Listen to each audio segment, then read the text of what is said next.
It's just a play to cheat money out of their investors' pockets. I don't think so. I think they genuinely believed. Okay, let's keep moving. Let's see if the woman has any commentary about the game company. Oh, it's you again. I'm listening. Kind of strange machine. Fortress Accident, the radio game studio. She liked them. They were an interesting bunch. We talked about role-playing systems every now and then. Once, I even saw two of them get into fisticuffs over Wirral. That's understandable. Fantasies are serious things.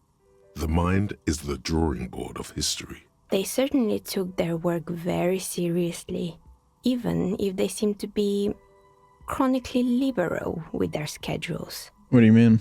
The usual. They ran out of money and couldn't get the project done on time. What went wrong? Well, I did hear them talking at times.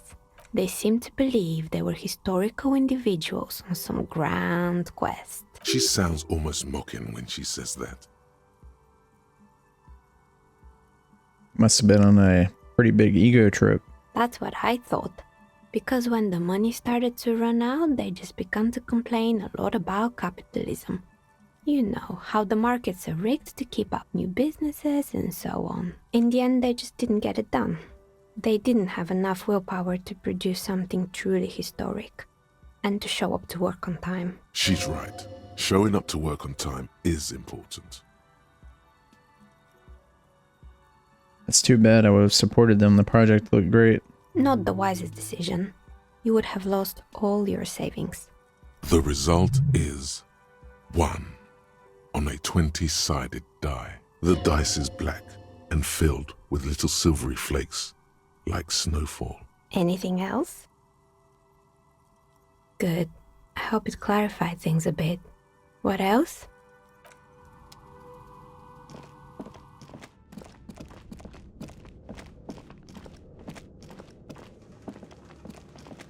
Actually, leave through this way now.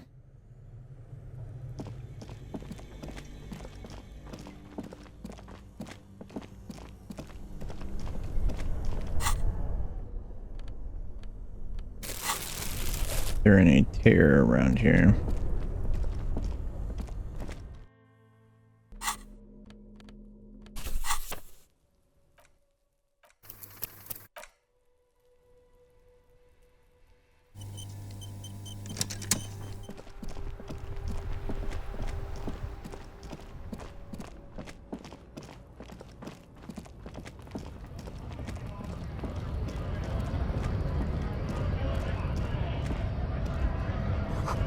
Or probably stored fuel here, now they store booze.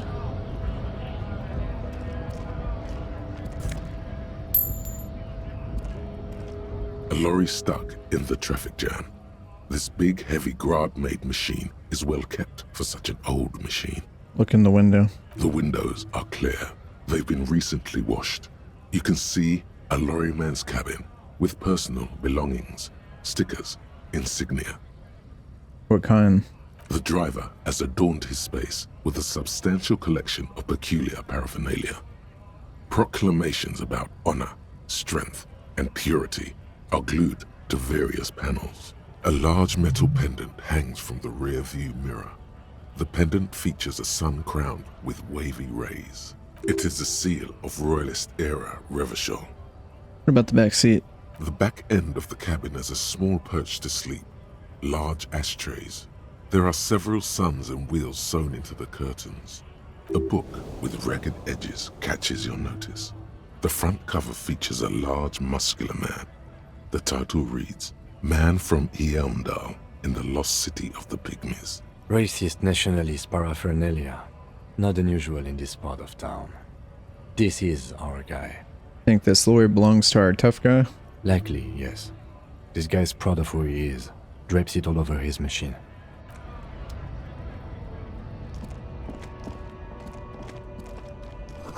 Foreign car, kept in good condition.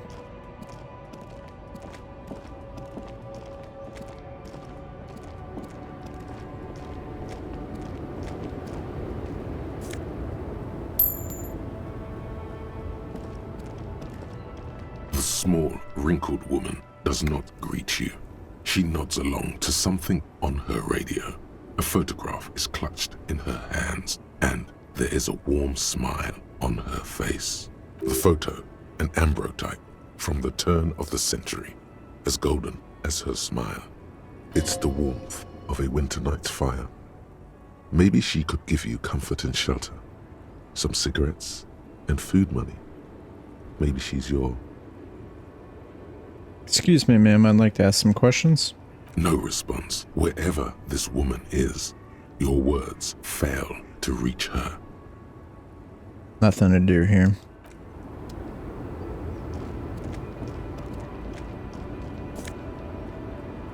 Physical instrument. Ruins full of snow. No one lives here anymore. An old monument stands in the middle of the traffic island, pointing toward the sea. It looks as if it's been reassembled piece by piece, secured and mounted in the air with the aid of numerous ropes and rods. Who is this? A silver plaque on the statue's pedestal reads, "I am Philip III, the Squanderer, the greatest of the Philippian kings of Revachol, son of Philip II, the opulent, father of Philip IV, the insane." Not a good track record of mental health in that family. As you look up, you notice something about the statue. There are some odd indentations on the king's chest piece. What indentations? What do I see? Something with great kinetic energy seems to have impacted the cuirass, around where the heart is. A bullet? Someone shot him in the heart. Interesting. Lieutenant, has someone shot the king? Okay, I can't see it, but I take your word for it. What do you think? Well, Martinez is riddled with bullet holes. This place saw a lot of action during the revolution. But the statue is recently renovated, so maybe a joke? Target practice or a political statement? Political, it's a king and he's shot. Why not? What this shows us is guns aren't too uncommon here, and people still shoot them, sometimes at kings. The king stands high above you, surveying the bay, mute and indifferent to your sightings. What did this king do? Even by the standards of the Philippian kings, old sumptuous Philip was known for his profligacy. In what way? Well, he blew through the whole national treasury, starting the decline of one of the penultimate century's greatest superpowers, the suzerain of Revachol. His own maladministration foreshadowed the fall of the monarchy. During the anti-centennial revolution, an end to his family line and the monarchy on the Insulindian Isola. How did he manage to blow through the entire national treasury? Stories have it that he had his bedroom converted into a treasure chamber, where he stored unfathomable wealth. Krugerrands, bars of gold, ornate weaponry, armor, and various chalices. He called it the Sol Auron. It was obscene. There were whispers he slept on a huge pile of gold-dipped feathers, like some obese dragon, instead of a bed, like a normal person. The man certainly knew how to live.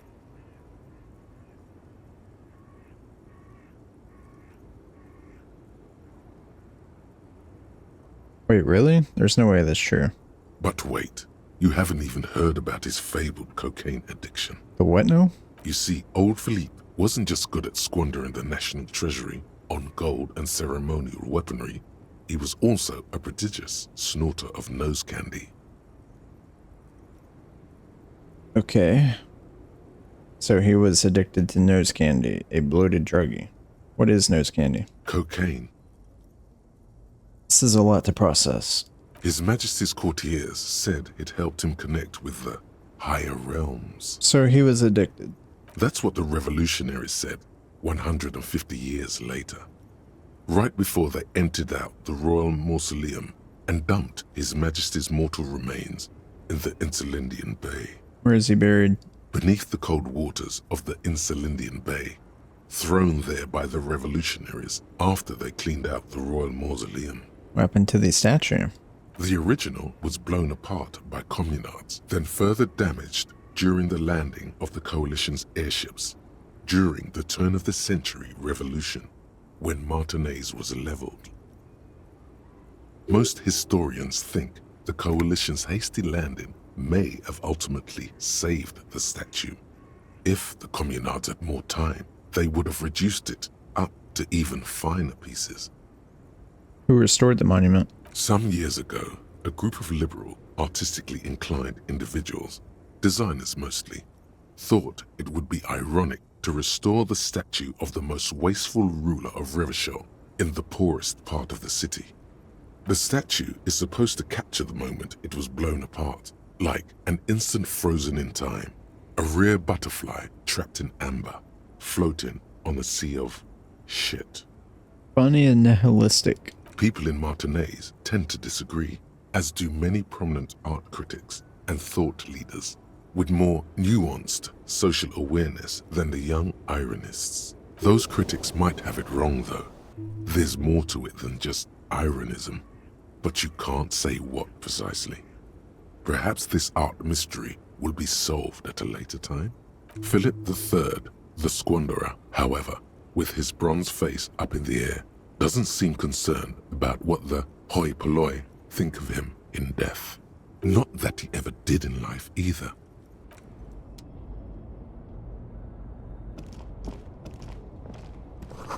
Old slogan, Humanox covers the truck.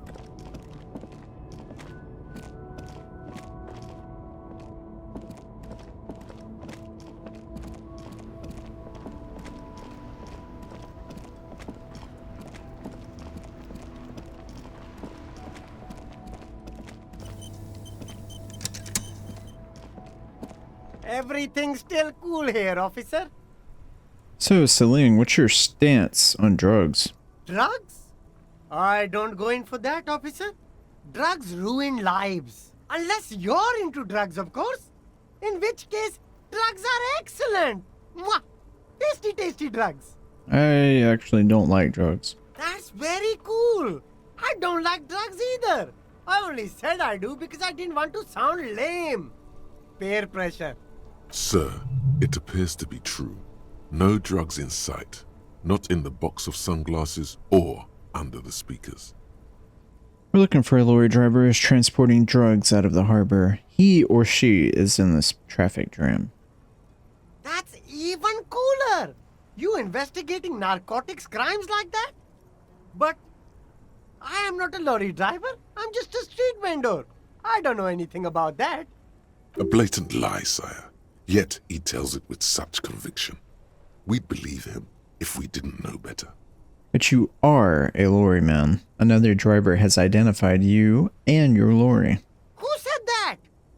It's the fat racist, right? I bet it's him. He has an agenda against me because I'm an immigrant who works harder than he does. He's a hater. So you admit you're a lorry driver? No, I just said I work harder and he's an asshole. Okay, maybe I'm a lorry driver too. A little. But that's not the most important thing about me. That's my day job. This is my dream. Celine, my source tells me you're the one transporting drugs for the Union. No! That's insane! It's the fat hater. He's been eyeing me for a week and he sent you here. Maybe he's the one, huh? Have you thought about that? Stop squirming. What do you know about the drug operation? Nothing. I told you. I'm not a dumb guy. I don't get involved with that crowd. And what crowd is that? Crowd? You know, the drug crowd? No, he wasn't talking about an abstract crowd. It was that crowd. It wasn't some drug crowd. You know who they are. Tell me now. Shush, please. There's bad people doing bad things here. That's all I know. Please, don't get me into this mess. I spent 15 years working